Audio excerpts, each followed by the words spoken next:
नमस्कार, मैं सुरेश कुमार, इतिहास व्याख्याता, अग्रवाल गर्ल्स कॉलेज मदनगंज किशनगढ़। आज हम बीए पार्ट थर्ड ईयर का फर्स्ट पेपर आधुनिक भारत का इतिहास 1740 से 1956 में महादजी सिंधिया के बाद नाना फडणवीस के अधीन मराठे तथा अंग्रेज़ों से संघर्ष में मराठों की असफलता के कारण के बारे में पढ़ेंगे।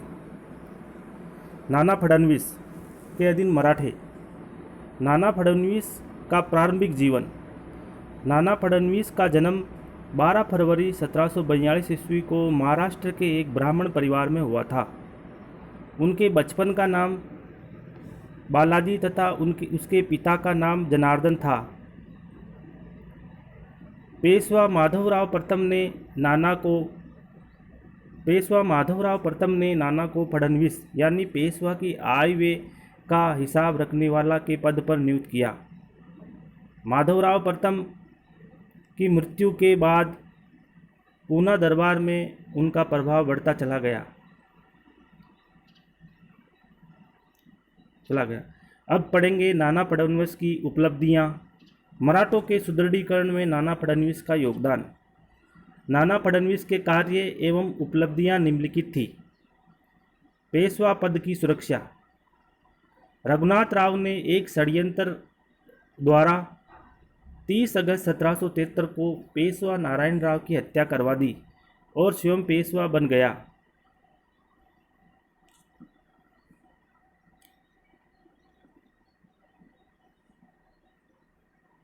परंतु नाना फडणवीस और अन्य प्रभावशाली मराठा सरदारों ने रघुनाथ राव को पेशवा मानने से इनकार कर दिया। नाना फडणवीस ने 12 भाई समिति का गठन किया और शासन प्रबंध अपने हाथ में ले लिया। इसके बाद माधवराव द्वितीय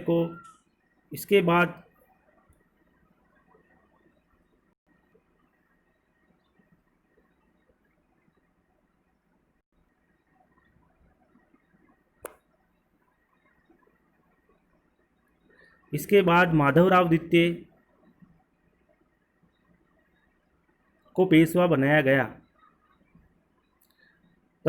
तथा नाना फडणवीस को पेशवा का संरक्षक नियुक्त किया गया। दूसरा है प्रथम आंग्ल मराठा युद्ध और नाना फडणवीस। 1775 ईस्वी में प्रथम आंग्ल मराठा युद्ध शुरू हुआ। नाना फडणवीस ने सिंधिया तथा होलकर को अंग्रेज़ों का मुकाबला करने के लिए भेजा। 19 जनवरी 1779 को होलकर तथा सिंधिया ने तेलगांव नामक स्थान पर अंग्रेजी सेनाओं को बुरी तरह से पराजित किया। परिणाम स्वरूप अंग्रेज़ों को मराठों से बड़गांव की संधि करनी पड़ी। लॉर्ड वारेन हेस्टिंग ने मराठों के दमन के लिए जनरल गोडार्ड के नेतृत्व में एक विशाल सेना भेजी। अप्रैल 1781 में नाना फडणवीस की सेनाओं ने जनरल गोडार्ड को पूना के निकट पराजित कर दिया। अंत में अंग्रेज़ों और मराठों के बीच 1782 ईस्वी में सालबाई की संधि हो गई। अंग्रेज़ों के साथ हुए इस पूरे संघर्ष काल में नाना फडणवीस ने महादजी सिंधिया के साथ पूर्ण सहयोग लिया। अब 3 नंबर है नाना फडणवीस और टीपू सुल्तान। 1785 ईस्वी में टीपू सुल्तान ने मराठों पर आक्रमण किया और नारकुंड तथा कित्तूर पर अधिकार कर लिया। 1786 ईस्वी में नाना फडणवीस तथा निजाम की सम्मिलित सेनाओं ने टीपू पर आक्रमण किया और बादामी तथा गजेंद्रगढ़ पर अधिकार कर लिया। अंत में 1787 ईस्वी में टीपू सुल्तान तथा मराठों के बीच एक संधि हो गई, जिसके अनुसार दोनों पक्षों ने एक दूसरे के जीते हुए प्रदेशों को लौटाना स्वीकार कर लिया तथा टीपू ने मराठों को 48 लाख रुपए की धनराशि देना स्वीकार कर लिया। 1790 में टीपू सुल्तान तथा अंग्रेज़ों के बीच युद्ध छिड़ गया। इस अवसर पर नाना फडणवीस ने टीपू के विरुद्ध अंग्रेज़ों को सैनिक सहायता दी। इस युद्ध में टीपू की पराजय हुई और उसे 1792 में अंग्रेज़ों से श्रीरंगपट्टनम की संधि करनी पड़ी। इस संधि के अनुसार मराठों को कृष्णा तथा तुंगभद्रा नदियों के बीच का प्रदेश प्राप्त हुआ। नंबर 4 है नाना फडणवीस और निजाम। 1795 ईस्वी में मराठों ने खुर्दा नामक स्थान पर निजाम को बुरी तरह से पराजित किया। विवश होकर निजाम को मराठों से एक संधि करनी पड़ी। जिसके अनुसार निजाम को पूना और हैदराबाद के बीच के अनेक जिले मराठों को देने पड़े। नाना फडणवीस और मराठा संघ। नाना फडणवीस किसी अन्य मराठा सरदार का उत्कर्ष सहन करने के लिए तैयार नहीं था। यद्यपि महादजी सिंधिया को कोई सहयोग नहीं दिया। नाना फडणवीस रघुनाथ राव से घृणा करता था। जब 1795 में पेशवा माधवराव द्वितीय की मृत्यु हो गई तो नाना ने रघुनाथ राव के पुत्र बाजीराव द्वितीय को पेशवा घोषित करने से इनकार कर लिया। इससे मराठा सरदारों में असंतोष उत्पन्न हो गया।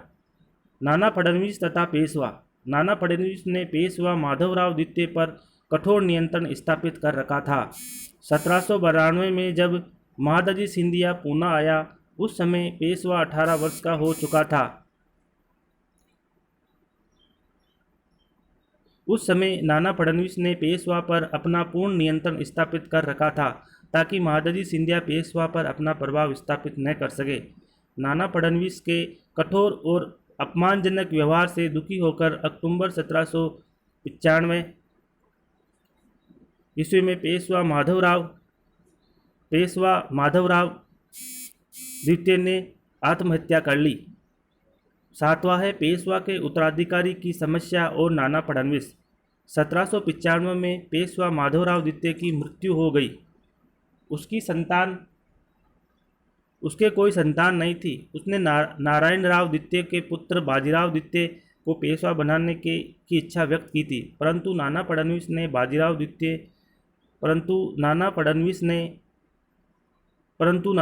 बाजीराव को पेशवा बनाने से इनकार कर दिया। परंतु जब बाजीराव द्वितीय ने नाना फडणवीस को मुख्यमंत्री बनाने का प्रलोभन दिया तो नाना ने बाजीराव द्वितीय का समर्थन करना शुरू कर दिया। अतः बाजीराव द्वितीय को पेशवा के पद पर आसीन कर दिया गया। परंतु पेशवा बनने पर बाजीराव द्वितीय ने अपने वचन का पालन नहीं किया और 1797 में नाना फडणवीस को बंदी बना लिया। 1798 ईस्वी में नाना को मुक्त कर दिया गया और उसे पुनः मंत्री के पद पर नियुक्त कर दिया गया। 13 मार्च 1800 को नाना फडणवीस का देहांत हो गया। अब नंबर 8 है अंग्रेजों के साथ संबंध। सालबाई की संधि के बाद नाना फडणवीस अंग्रेजों से महत्वपूर्ण संबंध स्थापित करना चाहता था ताकि अंग्रेजों की सहायता से वे मराठा संघ पर अपना पूर्ण नियंत्रण स्थापित रख सके। नाना ने टीपू सुल्तान की शक्ति के दमन के लिए अंग्रेजों को सैनिक सहायता प्रदान की। 1798 ईस्वी में जब नाना फडणवीस को पुनः मंत्री पद पर नियुक्त किया गया तो उसने इस बात का प्रयत्न किया कि अंग्रेज और निजाम उसके पद की सुरक्षा की गारंटी दे। इस प्रकार नाना फडणवीस ने मराठा संधि के हितों की अपेक्षा करते हुए अंग्रेजों के सहयोग और समर्थन से सत्ता में बने रहने का भरसक प्रयास किया। अब नाना फडणवीस का मूल्यांकन। नाना फडणवीस एक चतुर राजनीतिज्ञ तथा कुशल प्रशासक था। वह एक कठोर परिश्रमी तथा गंभीर व्यक्ति था। वह बड़ा संयमित जीवन व्यतीत करता था। उसकी शक्ति उच्च कोटि की थी। श्री हार्डिकर ने उसकी तुलना एक वटवृक्ष से की है। नाना फडणवीस में कुछ चारित्रिक दुर्बलताएं भी थी। वह कठोर होने के कारण व्यवहार कुशल नहीं था। उसने पेशवा माधवराव द्वितीय पर कठोर नियंत्रण रखकर मराठा संघ को अत्यंत दुर्बल अवस्था में लाकर छोड़ दिया। उसने महादजी को कभी महत्व नहीं दिया, जबकि महादजी मराठा संघ को सर्वाधिक योग्य सरदार था। उसने अपनी सत्ता को बनाए रखने के लिए अंग्रेजों से सहयोग एवं समर्थन प्राप्त किया, जो बाद में मराठा संघ के लिए घातक सिद्ध हुआ। उसमें एक सुयोग्य सेनापति के गुणों का भी अभाव था। उपरोक्त चारित्रिक दोषों के बावजूद भी नाना एक महान राजनीतिज्ञ था जिसने मराठा राज्य को नई शक्ति प्रदान की। संक्षेप में नाना फडणवीस का मूल्यांकन निम्न बिंदुओं के तहत किया गया है। नंबर 1, नाना फडणवीस का व्यक्तित्व। नाना फडणवीस का व्यक्तित्व के बारे में हमने डिटेल से अध्ययन कर लिया है। कुशल प्रबंधक, संगठनकर्ता तथा चतुर राजनीतिज्ञ था। तीसरा है मराठा संघ का संरक्षक बना हुआ था, क्योंकि बारे-बाई समिति के अंदर नाना फडणवीस का महत्वपूर्ण योगदान था और ये पेशवा पर को सलाह देता रहता था।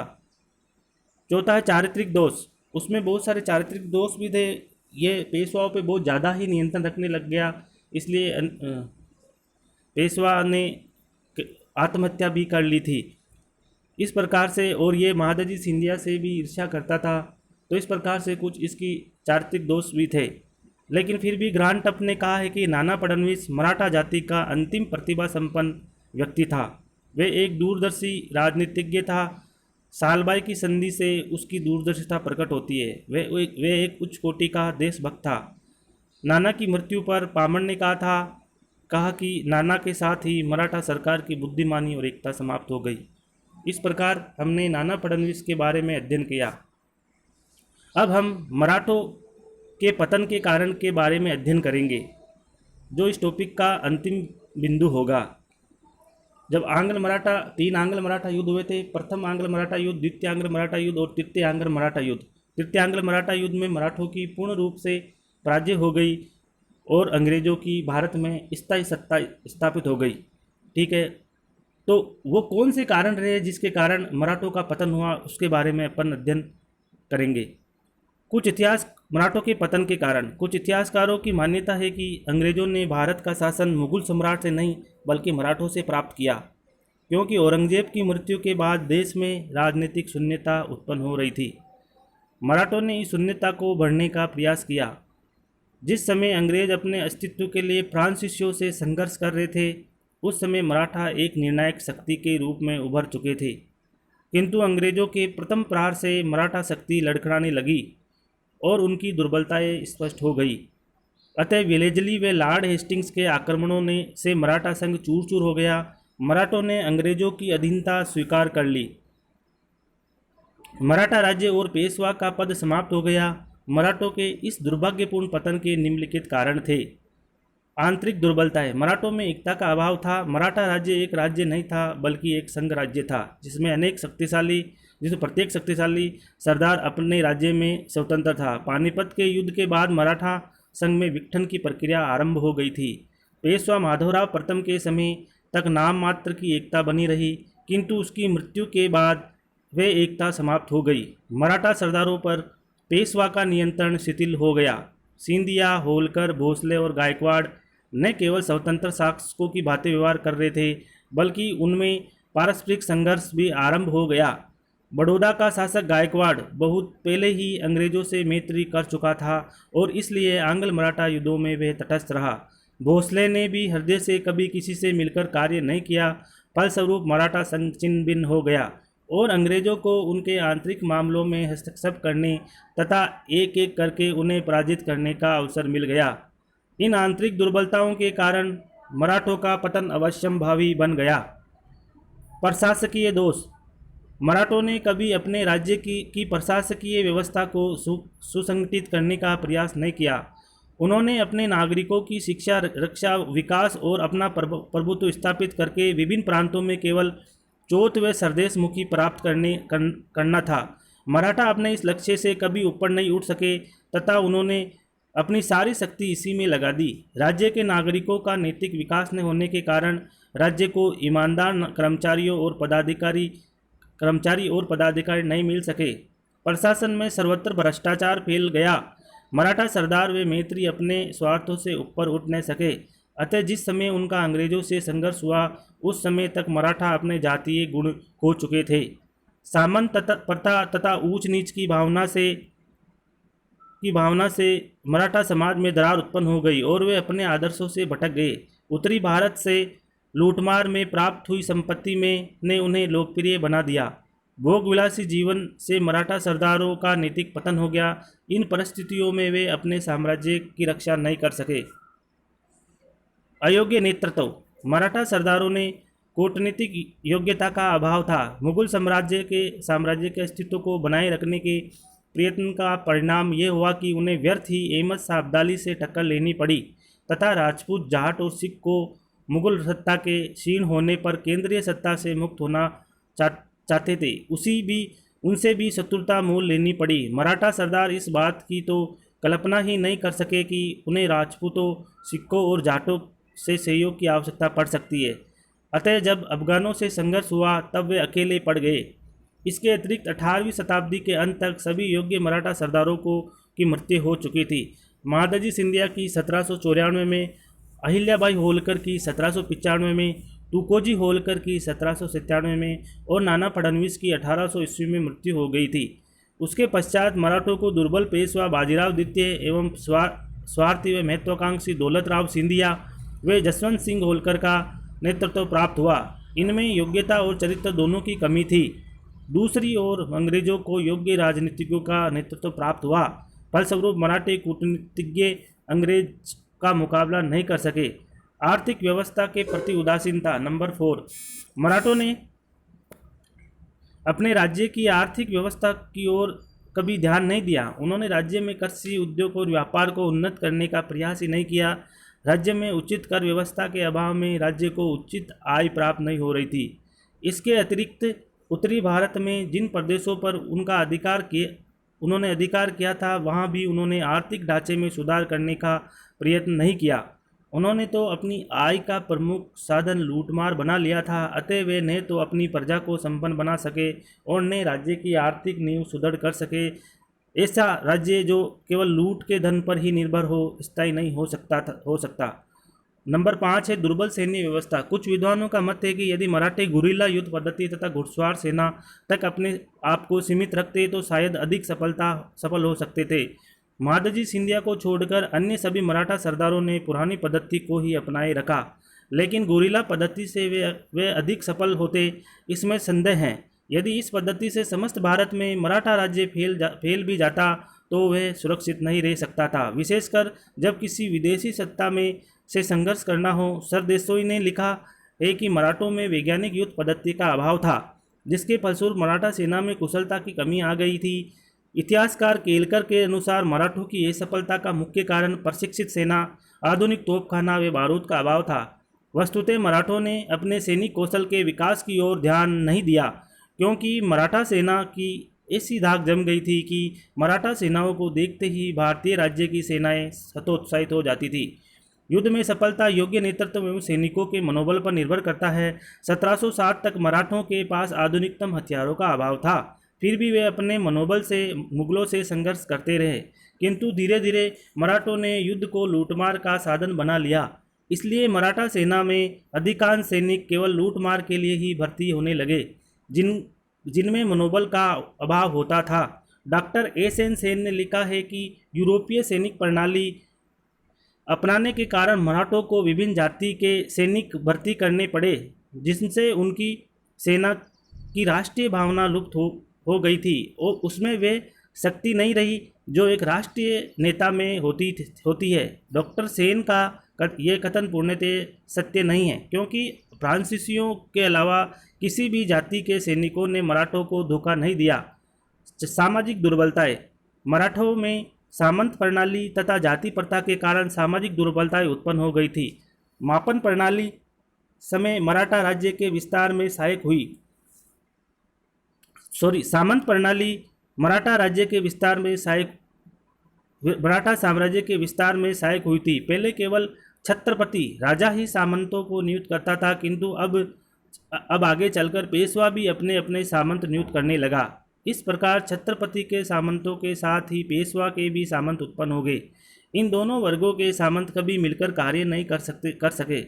सर यदुनाथ सरकार ने मराठों के पतन के लिए जाति प्रथा को उत्तरदायी बताया है, जिनमें जाति भेद के कारण वैमनस्य था, किंतु मराठा इतिहासकार खरे व केलकर इस कथन को स्वीकार नहीं करते। उनका कहना है कि जाति व्यवस्था प्राचीन काल से चली आ रही थी और यदि इस जाति व्यवस्था में मराठों का उत्थान हो सकता है तो उसके पतन के लिए ये उत्तरदायी नहीं हो सकती। किंतु उनका तर्क उचित नहीं है। मराठों में पारस्परिक वैमनस्य जागीरों व चौथ के कारण उत्पन्न हुआ था और इस वैमनस्य को बढ़ाने में जाति व्यवस्था ने योगदान दिया था। देशी शक्तियों से शत्रुता। मराठों ने अंग्रेजों के प्रभाव को रोकने के लिए भारत की देशी शक्तियों के सहयोग की उपेक्षा की। राजपूतों के आंतरिक मामलों में हस्तक्षेप करके उन्हें अपना शत्रु बना लिया था। मुगल बादशाह की ओर से मराठों ने जाट राजा सूरजमल पर आक्रमण करके जाटों को भी नाराज कर दिया। सिख राज्य में लूटमार करके मराठों ने सिक्कों को भी अपना विरोधी बना लिया। मराठों की लूटमार से त्रस्त होकर राजपूत अंग्रेजों का संरक्षण प्राप्त करने को तैयार हो गए। यदि मराठे राजपूत सिख और जाट मिलकर यदि मराठे राजपूत जाट सिख मिलकर विदेशी शत्रुओं का सामना करते तो भारत का इतिहास कुछ और ही होता। मैसूर तथा हैदराबाद का पतन। दक्षिण भारत में 3 प्रमुख शक्तियां थीं, मराठा, हैदराबाद का निजाम और मैसूर के शासक। तीनों शक्तियां अंग्रेजों से लोहा ले सकती थी। यदि ये तीनों अंग्रेजों के विरुद्ध संयुक्त मोर्चा बना लेती तो अंग्रेजों का अस्तित्व ही खतरे में पड़ जाता, किंतु दुर्भाग्य से वे अंग्रेजों की कूटनीति व आपसी फूट के शिकार हो गए। निजाम व मराठों की शत्रुता से तो सर्वविदित थी, अतः निजाम ने मराठों के विरुद्ध सुरक्षा प्राप्त करने के लिए अंग्रेजों से सहायक संधि कर ली। अंग्रेजों ने अपनी कूटनीति से मैसूर को मराठों से अलग कर दिया। नाना फडणवीस ने तो मैसूर के शासक टीपू की शक्ति को कुचलने के लिए अंग्रेजों को सहयोग देने से भी संकोच नहीं किया। अतः अंग्रेजों ने मराठों के सहयोग से पहले मैसूर की शक्ति को नष्ट किया और फिर मराठों को भी कुचलने में सफल हो गए। नाना फडणवीस की नीतियाँ। मराठों के पतन के लिए सभी आवश्यक परिस्थितियों का निर्माण हो चुका था और नाना फडणवीस की नीतियों ने उन परिस्थितियों को और बल प्रदान कर दिया। चूँकि नाना का कार्यक्षेत्र केवल दक्षिण भारत था, अतः उसके लिए निजाम और टीपू ही मुख्य शत्रु थे। सालबाई की संधि के बाद महादजी की इच्छा के विरुद्ध उसने टीपू की शक्ति को कुचलने के लिए अंग्रेजों को सहयोग दिया। फलस्वरूप टीपू के पतन के बाद दक्षिण भारत में शक्ति संतुलन बिगड़ गया और अब केवल अंग्रेज ही मराठों के एकमात्र प्रतिद्वंदी रह गए। नाना अपनी सत्ता सुरक्षित रखने के लिए किसी अन्य मराठा सरदार के महत्व को बढ़ने ही नहीं देना चाहता था। उसने सर्वाधिक योग्य सरदार महादजी सिंधिया को भी कभी विश्वास नहीं किया। नाना अपने प्रभुत्व को बनाए रखने के लिए पेशवा माधवराव द्वितीय को न तो उचित प्रशिक्षण दिया और न उसे जीवन का कोई अनुभव होने दिया। अतः नाना फडणवीस की नीतियों ने मराठा संघ को अत्यंत ही दुर्बल अवस्था में लाकर खड़ा कर दिया। पहले से ही निर्मित परिस्थितियां व नाना की नीतियों के कारण 18वीं शताब्दी के अंत में कोई भी कुशल राजनीतिज्ञ मराठों के पतन की भविष्यवाणी कर सकता था।